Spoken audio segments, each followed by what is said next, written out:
नमस्कार प्रणाम आप सबके। हम भोजपुरी गायक कान्हा सिंह प्रणाम नमस्कार करतनी। और आज बताओ तो बड़ी खुशी होता कि चंदन कुमार जी के जन्मदिन बा। तो जन्मदिन के ढेर सारी शुभकामनाएं, ढेर सारा बधाई। आप हमेशा स्वस्थ रहें, मस्त रहें, व्यस्त रहें।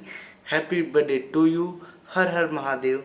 जय माता दी। नमस्ते प्रणाम हो आप सबके भाई गायक मौसम राजा। और आज बतावत काफ़ी खुशी हो रहा बा कि चंदन कुमार गुप्ता जी के आज हैप्पी वाला बर्थडे बा। तो हमारा तरफ से चंदन कुमार गुप्ता जी के जन्मदिन की ढेर सारी शुभकामनाएं। जय हो।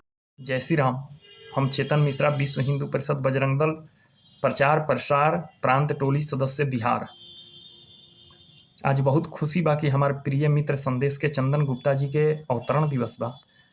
तो अवतरण दिवस पर रौरा के बहुत सारा शुभकामनाएं और भगवान से ये आग्रह बा कि रौरा अपने कर्म पथ पर अग्रसर रहीं ताकि राउर जीवन सुखमय और खुशहाल